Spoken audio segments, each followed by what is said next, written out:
The United States has the highest incarceration rate in the world, and within that system, Black Americans are dramatically overrepresented. Black people make up roughly 13% of the U.S. population, but nearly 40% of the prison population. Why? The answer is not simple. It is not just one factor.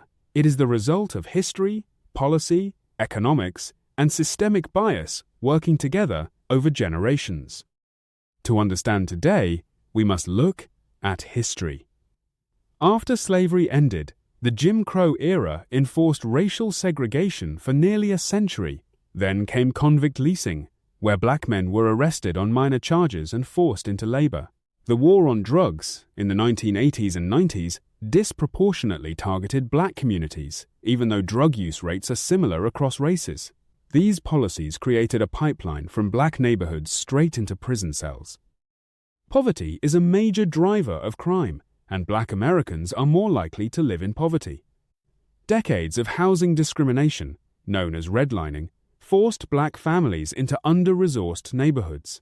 When communities lack quality schools, jobs, and healthcare, crime rates rise. This is not about race. It is about poverty. Any community trapped in poverty, regardless of color, will face higher crime rates. Policing practices play a significant role. Studies show that Black Americans are more likely to be stopped, searched, and arrested than white Americans for similar behavior. Policies like stop and frisk overwhelmingly targeted Black and Latino men.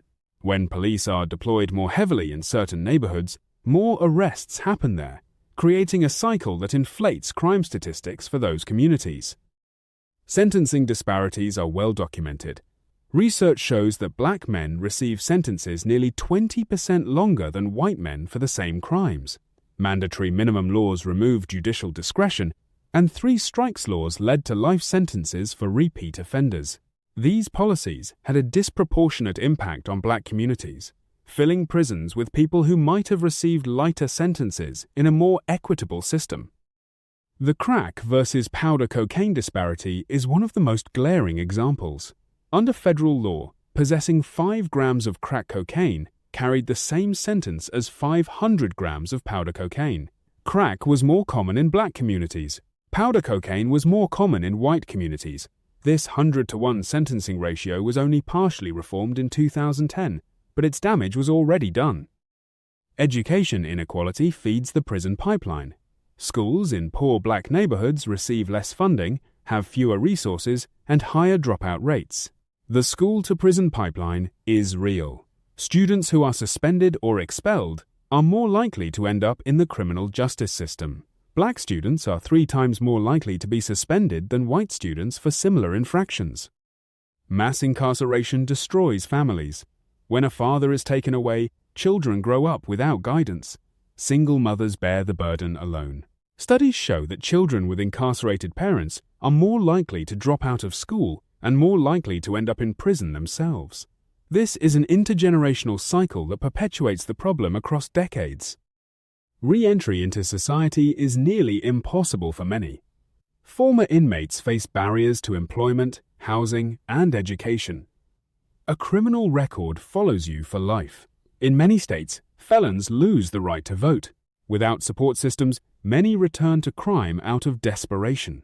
The recidivism rate in America is over 70% within 5 years. The system is designed to keep people trapped.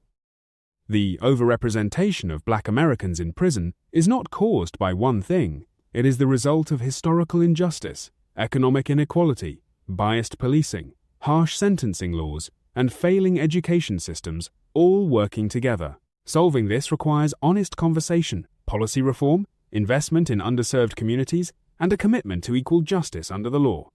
Understanding the problem is the first step toward fixing it.